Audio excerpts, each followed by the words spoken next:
بسم اللہ الرحمن الرحیم بسم اللہ الرحمن الرحیم وَدَعْوَى أَنَّ الْمِلْكَ الشَّانِي لَيْسَ شَيْئًا مُحَقَّقًا مَوْجُودًا۔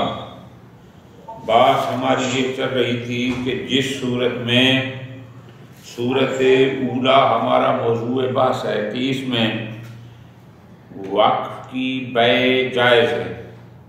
کل آخری پیرا یہ تھا کہ جب ہم وقف مال موقوف کو بیچ دیں گے تو اس کی جو ثمن آئے گی وہ ثمن فقط بطن موجود کے لیے نہیں ہوگی، بلکہ جیسے اصل مال وقف پر بطن موجود کے ساتھ ساتھ بطون معدومہ کا حق تھا جو نسل بعد میں آنی ہیں، ثمن پر بھی حق اسی طرح ہوگا۔ اس لیے کہ مال وقف میں بطن موجود کو ملکیت تھی، لیکن یہ ملکیت فعلی تھی، اور بطون معدومہ کو اس پر حق ملکیت تھا لیکن وہ ملکیت شانی تھی۔ فرق اتنا ہے۔ آج کا درس یہاں سے شروع ہو رہا ہے کہ وہ دعویٰ کہ اگر کوئی یہ دعویٰ کرے کہ جناب ملکیت شانی نام کی کوئی چیز نہیں ہے، ملکیت شانی کوئی ایسی محقق چیز، کنفرم چیز کہ جو وجود رکھتی ہو، بس ملکیت ایک ہی ہے جو ملکیت فعلی ہوتی ہے، ملکیت شانی نام کی کوئی چیز نہیں ہے، یکذبھا، شیخ عالم فرماتے ہیں یہ دعویٰ درست نہیں ہے۔ کیوں؟ اس لیے کہ ہم نے واقف میں انشاء واقف کو معیار بنانا ہے کہ واقف جب انشاء کر رہا تھا تو اس نے کیا کیا تھا؟ جناب انشاء واقف تو یہ تھی کہ اس نے بطن موجود اور بطون معدومہ سب کے لیے وقف کیا تھا، تو جب دینے والا آنے والی نسلوں کو بھی اپنا موقوف علیہ قرار دے رہا ہے، ہم کیسے کہیں کہ لیس شیئا محققا؟ جناب یہ اور بات ہے، فعلیت اور شانیت میں فرق ہے، یہ غلط ہے، لیکن انشاء واقف میں فعل ملکیت فعلی یعنی بطون موجودہ کے لیے ملکیت فعلی کے ساتھ ساتھ اس نے ملکیت شانی کا انشاء بھی کیا ہے۔ تو جب اس نے کیا ہے ہم اس کے انشاء کے ساتھ چلیں گے، لہذا آپ یہ نہ کہیں کہ جناب ملکیت شانی نام کی کوئی چیز سیرے سے ہے ہی نہیں، نہ ہے۔ خوب، پس ہمارے حساب میں، ہمارے نظریے میں فیصلہ یہ ہو گیا کہ جیسے اصل وقف پر بطون معدومہ کا حق تھا، اس کی ثمن پر بھی اسی طرح ان کا حق ہوگا۔ لیکن ہم دیکھتے ہیں کچھ بزرگان اس بات کے قائل نہیں ہیں، وہ کہتے ہیں کہ نہیں، ثمن وہ فقط بطن موجود کی ملکیت ہوگی، ثمن پر بطون لاحقہ بطون معدومہ کا کوئی حق نہیں ہوگا۔ اچھا، یہ بات صاحب مقنع کی تھی آخری، اور آگے فرماتے ہیں حتیٰ کہ محقق نے بھی شرائع میں اس مسئلہ کو بیان کیا۔ وہ مسئلہ جان یہ ہے، تھوڑی سی توجہ فرما لیں۔ مسئلہ ہے کہ اگر کوئی شخص ایک عبد کو وقف کرتا ہے کہ میں اس غلام کو وقف کرتا ہوں سید عباس اور ان کی آنے والی نسلوں کے لیے، ٹھیک ہو گیا، کوئی بندہ ظالم اس عبد بیچارے کو ناحق قتل کر دیتا ہے، اب جب قتل ہوگا، قاتل حر ہوگا، تو ہم نے اس حر سے لینی ہے اس کی دیت۔ توجہ فرمانا، مشہور یہ کہتے ہیں کہ جیسے اصل عبد پر موجودہ نسل اور آنے والی نسلوں کا حق تھا، اس دیت پر بھی حق اسی طرح ہوگا، لیکن محقق شرائع میں یہ فرماتے ہیں کہ نہیں، جو دیت ہوگی اس پر حق فقط بطن موجود کا ہے، بطون معدومہ کا نہیں ہے. یہ بات کی محقق خوب مسئلہ یہ تھا. شیخ انصاری رحمت اللہ علیہ صرف اشارہ کر رہے ہیں کہ بعض علماء جیسا کہ مسئلہ دیت العبد میں صاحب شرح الاسلام رحمت اللہ علیہ نے کہا کہ دیت جو ہے وہ فقط بدن موجود کے لیے مختص ہوگی. آگے فرماتے ہیں لعل وجہ، شاید ان کی دلیل، اب ذرا توجہ رکھنا ہے اس میں، یعنی شیخ انصاری رحمت اللہ علیہ خود ہی ان کی طرف سے دلیل دیں کہ شاید ان کی دلیل یہ ہو کہ وہ کیوں کہتے ہیں کہ سمن فقط بطن موجود کے لیے ہوگی، اور پھر وہ فیہ کہہ کے اس کو رد کرتے ہیں کہ یہ ان کی دلیل ہمارے لیے قابل قبول نہیں، اور پھر اس پر شاہد لاتے ہیں. دلیل کیا ہے؟ لعل وجہ، کہ ممکن ہے وہ یہ کہیں کہ جناب اس لیے کہ جو مال وقف تھا جب تک اس کی عین موجود تھی وہ خراب نہیں ہوا تھا، اس کو بیچا نہیں تھا، اس میں کوئی شک نہیں کہ اس پر بطن موجود کو بھی حق تھا اور بطون معدومہ جو نسلیں آنے والی ہیں بطون آتیہ ان کا بھی حق تھا، اس میں کوئی شک نہیں. اچھا، اب جب وہ وقف اتنا خراب ہو گیا کہ وہ لا يمكن الانتفاع بہ کا مصداق بن گیا، اب ہم نے اس کو بیچ دیا، تو وہ فرماتے ہیں ہم نے جب بیچ دیا ہے تو اس کا لازمہ یہ نہیں چونکہ اگر وہ اصل میں بھی بطون معدومہ اصل پر حق رکھتے تھے تو اس کے بدل میں بھی حق رکھتے ہوں. ہمارے پاس کوئی ایسی دلیل لفظی یا کوئی ایسا اطلاق عموم موجود نہیں ہے جو یہ کہے کہ جیسے اس پر حق تھا اس پر بھی. ہاں ایک دلیل عقلی ہے کہ جناب بدل کا حکم مبدل من کا ہوتا ہے تو ہم کہیں گے ہے، لیکن وہ تھا اس ملکیت کیا تھا جب تک مبدل من موجود تھا. اب باقی آثار میں 100% یہ کوئی ملازمہ نہیں ہے. شیخ رحمت اللہ علیہ جواب میں کہتے ہیں یہ دلیل درست کیوں؟ ہم نے لینا ہے پہلے اصل مال وقف کو. اس بات کو آپ قبول کرتے ہیں کہ اصل مال پر بطن موجود کے ساتھ ساتھ بطون معدومہ کا حق تھا، تو آپ کا جواب ہوگا بالکل ہے.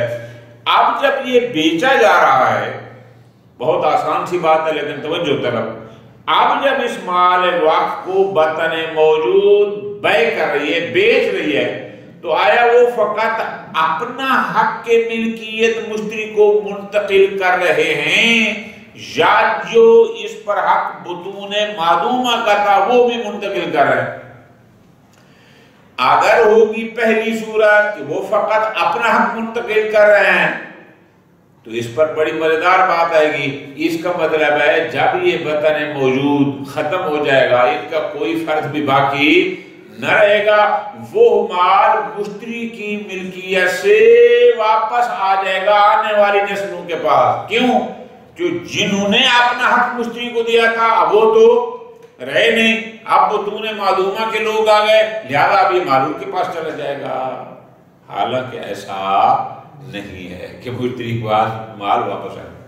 اور اگر آپ کہتے ہیں کہ نہیں اس مال وقف پر جو بطن موجود کا حق تھا وہ بھی منتقل ہو رہا ہے اور بطون معدومہ ان کا حق بھی منتقل ہو رہا ہے، تو ہم کہیں گے جناب اگر حق دونوں کا منتقل ہو رہا ہے تو ایوز بھی پھر دونوں کی طرف منتقل ہوگا.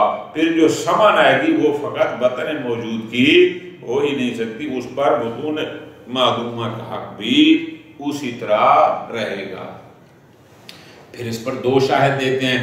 وہ کہتے ہیں آپ دیکھو جیسے پہلے میں نے مسئلہ بیان کیا کہ اگر آپ کو قتل کر دے گا اس کی دیت آتی ہے. دیت العبد کا حکم کب ہوتا ہے؟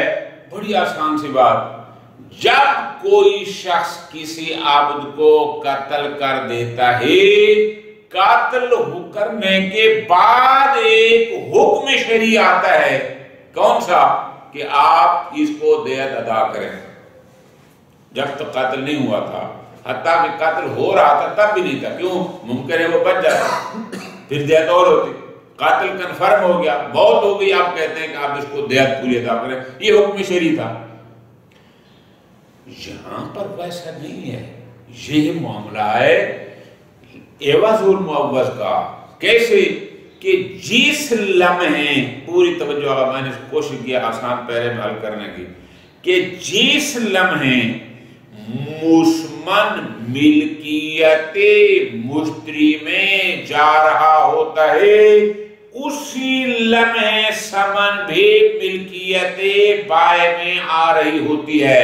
اس میں کوئی تقدم اور تاخر، بہت مزیدار بات، وہاں تقدم تاخر ہے، قاتل پہلے ہو گیا، بعد میں حکم شرعی آیا دیت کا۔ یہاں پر تقدم تاخر نہیں، یہاں تقارن ہے۔ اسی لمحے جب ادھر سے ملکیت ادھر منتقل ہو رہی تھی، ادھر سے ملکیت ادھر منتقل ہوتی، جہاں تقدم تاخر ہے، جب اس دیت میں مشہور کہتے ہیں کہ بطون معدومہ کا حق اس پر ہے، جہاں تقارن ہے اس میں بہتریکن اولا بطون معدومہ کا اس پر حق موجود ہے۔ اسی طرح ایک اور شاہد دیتے ہیں کہ اگر کسی نے کسی کے پاس رہن رکھا، میں نے یہ موبائل کسی کے پاس رہن رکھا، اس سے 5000 روپے قرض لیا کہ جب میں آپ کی قرض واپس کروں گا موبائل اٹھا لوں گا، ایک تیسرا بندہ آتا ہے جو اس موبائل کو تلف کر دیتا ہے، تو ظاہر مالک اس متلف سے اس کا عوض لے گا۔ اب جب عوض لیتا ہے تو علماء فرماتے ہیں کہ عوض بھی رہن شمار ہوگا۔ نقطہ سمجھ آ رہا ہے؟ یعنی کیونکہ مال مرہون کو اس نے طلب کیا تھا تو اس کا جو بدل آئے گا، جو عوض آئے گا، وہ بھی اب رہن بن جائے گا۔ حالانکہ ممکن ہے کوئی اس پر یہ کہہ سکے کہ جناب مرتہن کا حق تھا اصل مال پر جو اس راہن کا تھا، جب اصل نہ رہا تو اس کا حق بھی نہ رہا، لیکن اس کے باوجود بھی علماء کیا کہتے ہیں کہ نہیں، جو بدل آ رہا ہے اس پر مرتہن کا حق ہے۔ تو ہمارے بحث جو ہے، جو معاملہ عوض و معوض کا ہے، اس میں بہتریکن اولا، یہاں کوئی نہیں کہہ سکتا کہ معوض کسی کی ملکیت سے نکل جائے اور عوض اس کی ملکیت میں نہ آئے۔ خلاصہ شیخ اعظم رحمت اللہ علیہ کا نظریہ اس بات پر کنفرم ہو گیا، پکا ہو گیا کہ جب صورت اولا میں وقف کی بیع جائز ہو جائے گی تو ثمن پر فقط بطن موجود کا حق نہیں بلکہ بطون لاحقہ کا بھی اس پر اسی طرح حق ہے۔ اب جب ثمن آ گئی، اب کریں کیا؟ اب اس کا حل بتا دیا۔ اگر ثمن ایسی چیز ہے کہ اگر ہم اسی ثمن کو باقی رکھیں تو بطن موجود بھی انتفاع کر سکتا ہے اور آنے والی نسلیں بھی انتفاع کر سکتے ہیں، اسی ثمن کو ہم باقی رکھیں گے۔ لیکن اگر ثمن ایسی نہ ہو تو ہم اس ثمن کو پھر تبدیل کر لیں گے کسی ایسی چیز میں کہ جس کو باقی رکھا جائے اور اس سے بطن موجود بھی انتفاع کرے اور بطون معدومہ بھی انتفاع کریں۔ پھر ایک چھوٹا سا مسئلہ درمیان میں سوال آ جائے گا، جناب اب جب ثمن آ گئی اب نئے سرے سے صیغہ پڑھنا پڑے گا وقف کا، کیونکہ جو اس نے صیغہ پڑھا تھا جس مال پر وہ تو بک گیا، اب اس کی ثمن آ گئی، اس کا عوض آ گئی۔ فرماتے ہیں نہ، کسی نئے صیغے کی کوئی ضرورت نہیں ہے، بس چونکہ وہ ہے ہی عوض عن الوقف، تو جیسے اصل پر صیغہ تھا وہی کافی ہے، جو اس کے بدلے میں آئے گی وہ بھی خود بخود وقف ہو جائے گی۔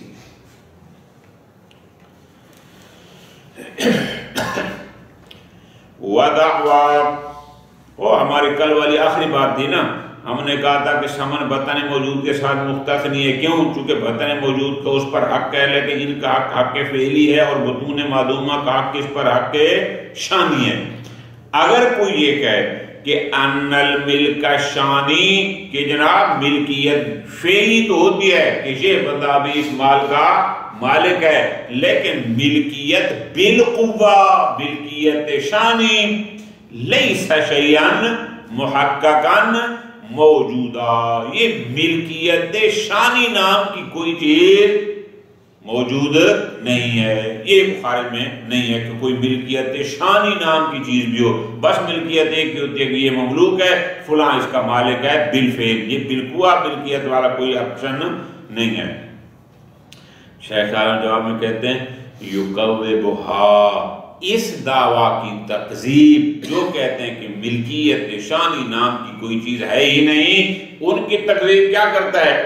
یُقَوِّبُہَا انشاء الواقف لا، خود واقف کا انشاء، کیوں کہ اس واقف نے جب واقف کیا ہے تو اس نے معدوم کے لیے بھی ایسا ہی وقف کیا کا انشائی لملکل موجود، جیسا کہ موجود لوگوں کی، اس نے کیا کہا تھا کہ میں یہ مکان وقف کرتا ہوں سید عباس اور ان کی اولاد کے لیے، تو انشاء میں بطن موجود کی ملکیت بھی انشاء میں شامل ہے اور بطون معدوم کی بھی، بس لہذا فَلَوْ جَازَ، اب یہ عبارت ذرا دقیق ہے، اس پہ آپ توجہ کریں گے، فَلَوْ جَازَ أَن تَخْرُجَ الْعَيْنَ الْمَوْقُوفَ إِلَى مِلْكِ الْغَيْرِ، اگر یہ ممکن ہو، یہ جائز ہو کہ عین موقوفہ غیر کی ملکیت میں چلی جائے،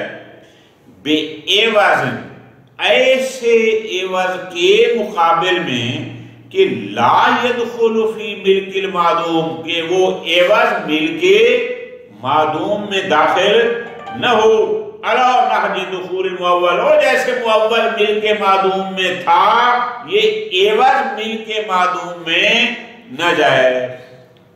عبارت غور کریں نا، یہ لا يدخل فی ملک المعدوم اس عوض کی صفت ہے کہ عین موقوفہ ملک غیر میں جائے ایک ایسے عوض کے مقابل میں کہ وہ عوض ملک معدوم میں داخل نہ ہو، اس انداز میں کہ جیسے معوض ان کی ملکیت میں تھا یہ عوض ان کی ملکیت میں نہ ہے۔ فَلَوْ جَازَ، اگر یہ ممکن ہے تو جازا، پھر یہ بھی ممکن ہے، کیا؟ ان تخرج بعوض، کہ عین موقوفہ ملکیت غیر میں چلی جائے ایک ایسے عوض کے مقابل میں کہ لا يدخل فی ملک المعدوم موجود، کہ وہ عوض ملک موجود میں داخل ہو، اگر وہ ممکن ہے تو یہ بھی ممکن ہے، جبکہ یہ والا امکان درست لازم باطل تو ملزوم بھی باطل۔ وَإِلَيْهِ أَشْعَرَ الشَّهِيدُ، اور اسی کی طرف اشارہ کیا ہے شہید نے رحمت اللہ علیہ، ہم پڑھیں گے کیا انہوں نے فرمایا تھا کہ ان سامان سارا مملوکان، کہ سامان بھی اسی انداز میں مملوک ہوگی علی حد الملک الاول، جیسے ملک اول مملوک تھی، یعنی ملک اول وہ مال وقت جو اس کے جیسے مالک تھے جو لوگ، سامان کے بھی اسی طرح ہوگی مملوک۔ خوب یستحیل ان یملک، کیونکہ یہ ہو ہی نہیں سکتا کہ سامان کا مالک ہوں، کہ سامان مملوک ہو لا علی حد ہی، یعنی ملک اول کی طرح نہ ہو، کہ ملک اول، یہ تو لفظی ترجمہ ہے نا، آپ برای ترجمہ لیں، فرماتے ہیں یہ محال ہے کہ جو معوض کے مالک تھے عوض کے مالک اس انداز میں نہ ہوں جو معوض کے مالک تھے، نہ بلکہ جو معوض کے مالک تھے عوض کے مالک بھی بالکل اسی طرح ہی ہوں گے۔ ختم، یہ ہو گیا ہمارا نظریہ۔ خلافاً لظاہر بعض العبارات المتقدمہ، شیخ مفید رحمت اللہ اور کچھ دیگر بزرگان وہ اس نظریے میں ہمارے ساتھ مخالفت کرتے ہیں، وہ کہتے ہیں کہ سامان فقط بطن موجود کے ساتھ مختص ہوگی۔ واختارہ المحقق فی الشرائع، محقق ہلی رحمت اللہ علیہ نے شرائع الاسلام میں بھی اسی کو اپنایا ہے کہ وہ کہتے ہیں کہ موجودہ نسل کے ساتھ مختص ہوگی۔ کہاں پر؟ فی دیت العبد الموقوف المقتول، میں نے مثال دے سمجھے، ایک بندے نے غلام کیا، وقف کیا، اس کو کسی نے ناحق قتل کر دیا، اس کو جو دیت آتی ہے، ہم قائل ہیں کہ دیت پر بطن موجود کے ساتھ بطون مدمہ کا بھی اسی طرح حق ہے، یہ کہتے ہیں کہ نہیں وہ دیت ساری کی ساری انہی کو ملے گی جو بطن موجود ہے۔ فرماتے ہیں وَلَعَلَّ وَجَهُ، اب یہ شیخ رحمت اللہ علیہ ان کی طرف سے دلیل دے رہے ہیں کہ جو خلاف کرتے ہیں، جو کہتے ہیں کہ سمن پر فقط بطن موجود کا حق ہوگا، شاید ان کی دلیل یہ ہو کیا کہ ان الوقف ملک للبطن الموجود، اس میں کوئی شک نہیں کہ وقف بطن موجود کی ملکیت فعلی ہے فعلاً. ان پر غایت الامر تعلق حق البطون اللہ کتبہ، البتہ اس میں کوئی شک نہیں کہ جو آنے والی نسلیں ہیں ان کا بھی اس کے ساتھ اس مال پر حق ہے، ان کے حق کا بھی سے تعلق ہے. ٹھیک. اب فرماتے ہیں فَإِذَا فُرِضَ جواز بَيْعِ، اگر ہم آگئے اس پہلی صورت میں کہ اس مال وقف کو بیچنا جائز ہے، تو وہ فرماتے ہیں ان کے نزدیک شاید دلیل یہ ہے کہ ان تاکل سامان الامن ہوا مالک لا فعلا، تو سامان فقط انہی کو منتقل ہوگی جو بالفعل اس کے مالک ہیں.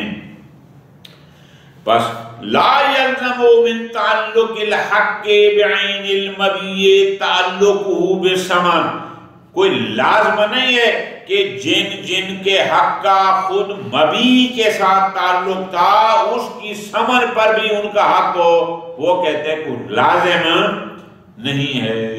ٹھیک ہے جی. اچھا کیوں؟ اذ لا عموم لفظی، کیونکہ ہمارے پاس کوئی ایسی دلیل لفظی کوئی اطلاق ایسا موجود نہیں ہے یقتضی البدلیۃ والتنزیل، بل ہوا بدل لا فعل، ہاں وہ اگر بدل ہے تو اس کی ملکیت میں ہے، وما یتبعها، یا جو ملکیت کے تابع جو تصرفات وغیرہ ہوتے ہیں من حیث وغیرہ اس میں وہ بدلیت ہے. تمام چیزوں میں یہ حکم اس طرح نہیں ہے. یعنی سوری ایک سطر اوپر آ گئی. اور وہ کہتے ہیں مجرد البدلیت لا یوجب ترتب جمیل، کہ فقط بدل ہونا کہ ثمن بدل ہے اس مبیع کا کہ جو وقت تھا اور اس پر سب دون کا حق تھا، صرف بدل ہونا یہ موجب نہیں بنتا کہ اس کے تمام لوازمات بھی اس پر مرتب ہوں. کیوں؟ اذا عموم لفظی یقتضی البدلیۃ والتنزیل. وفی ہے شیخ عالم اس دلیل کو قبول نہیں فرماتے. اچھا وہ کیا کہتے ہیں؟ وہ کہتے ہیں جب مال موقوف بیچا جا رہا ہے، مشتری کو دیا جا رہا ہے، تو وہاں پر دو صورتیں ہیں کہ انما ينقل المشتری، جو کچھ مشتری کی طرف نقل ہو رہا ہے، ان کانا هو الاختصاص الموقت الثابت للبطن الموجود، اگر تو وہ فقط وہی ہے جو بطن موجود کو بالفعل حق کی ملکیت حاصل ہے، یعنی بطن موجود صرف اپنا حق مشتری کی طرف منتقل کر رہے ہیں، فقط اپنا حق. اگر ایسا ہے لازم آمین ہو تو اسے لازم آئے گا رجوع المبیع بعد انعدام البطن السابق الى البطن، کہ جب بطن موجود ختم ہو جائے گی اور دوسری نسل آ جائے گی تو اس کا مطلب ہے یہ مبیع پھر مشتری سے نکل کر بطن لاحق جب ان کو دے دیا جائے. پر اس کا مطلب یہ ہوا فلا یملک المشتری، اس کا مطلب ہے مشتری اس مال کا وہ مالک مستمرن نہیں ہوگا کہ جب تک موجودہ نسل ہے تب تک مشتری کو حق ملکیت رہے گا، جب یہ سارے ختم ہو جائیں گے اس کا بھی اس حق ملکیت ختم ہو جائے گا. حالانکہ ایسا نہیں. وَإِنْ كَانَ، اور اگر آپ کہتے ہیں کہ نہیں ہوا مطلق الاختصاص، کہ یہ جو مشتری کی ملکیت میں جا رہا ہے وہ فقط بطن موجود کا حق نہیں جا رہا بلکہ مطلق سا المستقر الذي لا يدور الا بالناقل، کیا کہ ہم یہ کہتے ہیں جس کا بھی اس مبیع پر کوئی حق تھا وہ اب سارے کا سارا منتقل ہو رہا ہے مشتری کی طرف. اس میں بطن موجود کا بھی آ جائے گا، بدون معدومہ کیا آئے گا. تو فرماتے ہیں اگر ایسا ہے فَهُوَ لَا يَكُونُ، تو یہ اس وقت تک ہو نہیں سکتا جب تک کہ ہم اس کے قائل نہ ہوں کہ بثبوت جمیع الاختصاصات الحاصلۃ للبطون لا، کہ وہ تمام اختصاصات جو تمام نسلوں کو حاصل تھے تب ہم کہیں گے کہ یہ سارا مشتری کی ملکیت میں نقل ہو رہا ہے. پس جب اصل ایسا ہے فَسَمَنُ لَهُمْ عَلَى نَحْوِ الْمُسْمَنِ، تو سامان بھی پھر اسی انداز میں ہوگی کہ جس کا مسمن پر حق تھا اس کا سمن پر بھی حق ہوگا۔ بالآخر شیخ اعظم اسی کے قائل ہو گئے کہ جب ہم بیع کچھ کریں گے وقف کی تو سمن بھی ساری نسلوں کا ہوگا، ایک کا ہوگا۔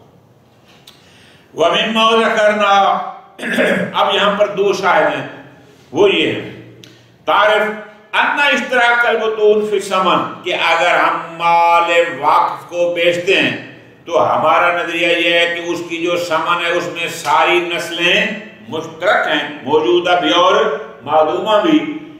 اولا من اشتراک فی دیت العبد المقتول، وہ عبد مقتول کی دیت سے ان کا اشتراک اولا ہے۔ یعنی کیا، اگر عبد مقتول قتل کر دیا جاتا ہے اس کی دیت میں اگر موجودہ اور آنے والی نسلوں سب کا حق ہے تو بیع کی صورت میں ثمن پر سب کا حق بے طریقن اولا ہے۔ اولویت کہاں سے ہے؟ فرماتے ہیں اس لیے کہ انہو بدل شرعی، یہ جو عبد مقتول کی دیت ہے یہ بدل شرعی ہے، یکون الحکم بہ متأخرا عن طرف الوقت، دیت کا حکم آجان کب آئے گا؟ جب پہلے وقف تلف ہوگا۔ میں نے آپ کو آسان سمجھایا تھا، یعنی عبد قتل ہو جائے گا پھر حکم شرعی آئے گا کہ تم اس کی دیت دو، تقدم اور تاخر ہے۔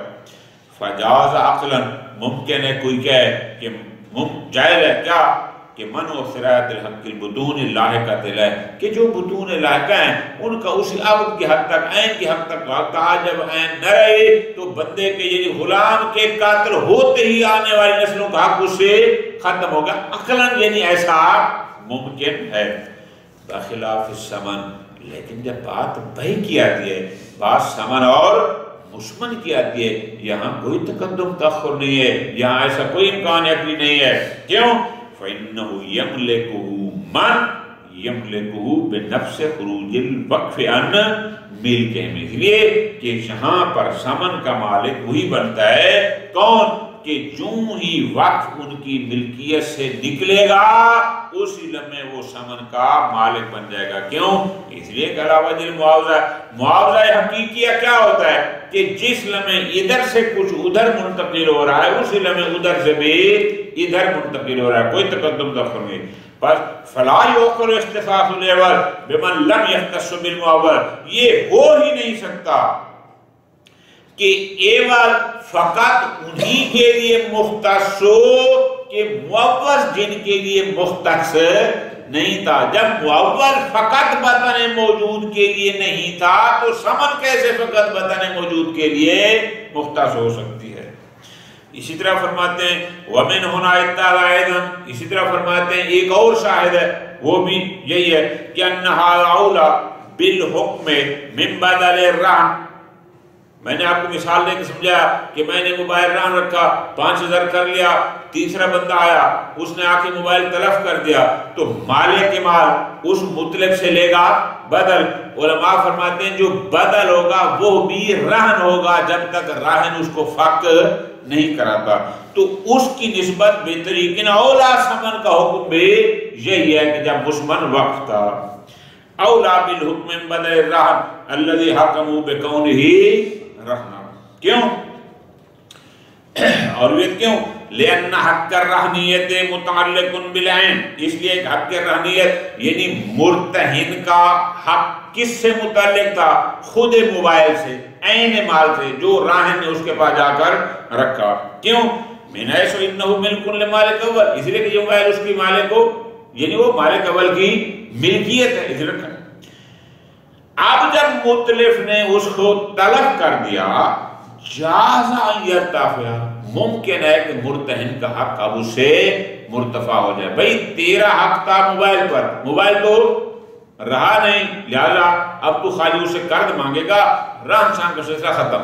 ممکن ہے لا الى بدل بارتفاع ملکیت المالک، ایسا نہیں ہے کہ جو مالک اور جو راہن جا کر مطلب سے بدل لے گا اس بدل پر بھی مرتہن کا حق ہو۔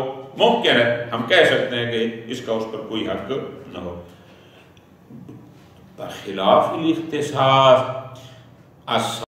ثابت للبطن، لیکن ہمارے محل لباس کیا ہے کہ جناب مال وقف فقط بطن موجود کے لیے نہیں تھا، وہ جیسے اختصاص یعنی بطن موجود کے لیے تھا اسی طرح وہ بطن معدوم کے لیے بھی تھا۔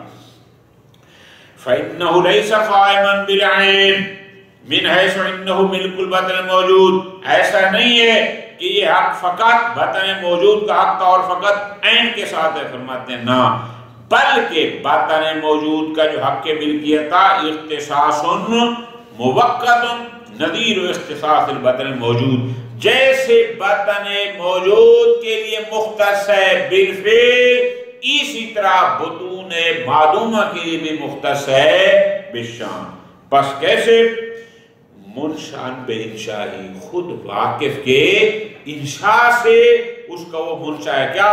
واقف نے خود کہا تھا کہ یہ مال میں دے رہا ہوں فلاں کو اور پھر آنے والی فلاں کو، مقارن لہو بحسب الجعل، یعنی جعل وقت انشاء میں بطن موجود اور بطون موجودہ دونوں اکٹھی تھی، مقارن تھی، کوئی مسئلہ نہیں تھا۔ ہاں وجود میں متاثر ہے کہ جو بطن موجود ہے وہ پہلے انتفاع کرے گی، بطون معدوم ہے وہ بعد میں کرے گی، اس سے فرق پڑتا۔ پس وقد تبین مما ذکرنا، بہرحال اب ہمارے لیے یہ بات واضح اور دو ٹوک ہو گئی کہ ان ثمنا حکمہ حکم الوقف، ثمن کا حکم وقف حکم ہے، کس میں؟ فی کونہ ملکن لجمیع البطون، کے ثمن پر بھی تمام نسلوں کا حق ہے، اعلیٰ ترتیبیں، پہلے موجودہ نسل، پھر اس کے بعد آنے والی، پھر اس کے بعد آنے والی آخر کی۔